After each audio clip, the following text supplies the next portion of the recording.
അഴിമതി മാത്രം നടത്തിക്കൊണ്ടാണ് ഉണ്ടായിട്ടുള്ളത്. ഇതിവിടെ മാത്രമല്ല, ഇത് സംസ്ഥാന തലത്തിൽ ഏതാണ്ട് 99 എണ്ണത്തോളം ഉണ്ടാക്കിയിട്ടുണ്ട്.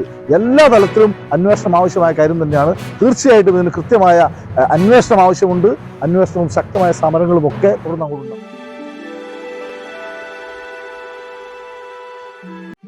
മുക്കം കമ്മ്യൂണിറ്റി ഹെൽത്ത് സെന്ററിൽ 40 ദിവസം മുൻപ് ഉദ്ഘാടനം ചെയ്ത ഐസൊലേഷൻ വാർഡിന്റെ സീലിംഗ് തകർന്നു. ഐസൊലേഷൻ വാർഡ് കെട്ടിടത്തിന്റെ മുൻവശത്തെ സീലിംഗാണ് തകർന്നു വീണത്.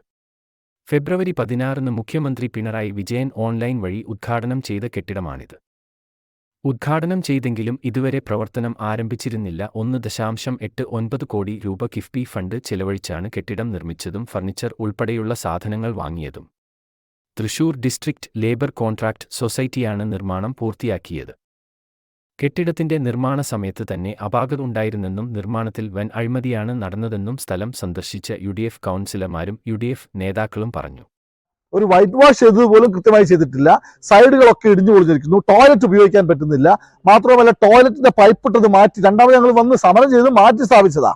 ടോയ്ലറ്റിന് കുഴി കുഴിച്ച് ആ കുഴിയുടെ അടിയിലേക്കാണ് പൈപ്പ് കൊടുത്തത്. മുകളിലാണുള്ള പൈപ്പ് വേണ്ടത്. അതുകൊണ്ട് തന്നെ ഉപയോഗിക്കാൻ കഴിയുന്നില്ല. ഇന്നും ഇതിന് ടോയ്ലറ്റ് ഉപയോഗിക്കാൻ കഴിയുന്നില്ല. ഈ ദിവസം വരെ ഇതിന് ടോയ്ലറ്റ് ഉപയോഗിക്കാൻ കഴിയാത്ത അവസ്ഥയിലുള്ളത്. ഇതുവരെ ഉപയോഗിച്ചിട്ടില്ല. ടോയ്ലറ്റ് ഉപയോഗിച്ചിട്ടുണ്ട്, പക്ഷെ താഴേക്ക് പോകുന്നില്ല. ഇങ്ങനെ അഴിമതി മാത്രം നടത്തിക്കൊണ്ടാണ് ഉണ്ടായിട്ടുള്ളത്. ഇതിവിടെ മാത്രമല്ല, ഇത് സംസ്ഥാന തലത്തിൽ ഏതാണ്ട് 99 എണ്ണത്തോളം ഉണ്ടാക്കിയിട്ടുണ്ട്. എല്ലാ തലത്തിലും അന്വേഷണം ആവശ്യമായ കാര്യം തന്നെയാണ്. തീർച്ചയായിട്ടും ഇതിന് കൃത്യമായ അന്വേഷണം ആവശ്യമുണ്ട്. അന്വേഷണവും ശക്തമായ സമരങ്ങളും ഒക്കെ തുടർന്ന് അങ്ങോട്ട് ഉണ്ടാവുന്നത് സൂചിപ്പിക്കുകയാണ്. പ്രതിഷേധത്തിന്റെ ഭാഗമായി ബുധനാഴ്ച മുക്കം കമ്മ്യൂണിറ്റി ഹെൽത്ത് സെന്ററിലേക്ക് മാർച്ച് നടത്തുമെന്നും നേതാക്കൾ അറിയിച്ചു. Subscribe to our channel to stay updated on new videos.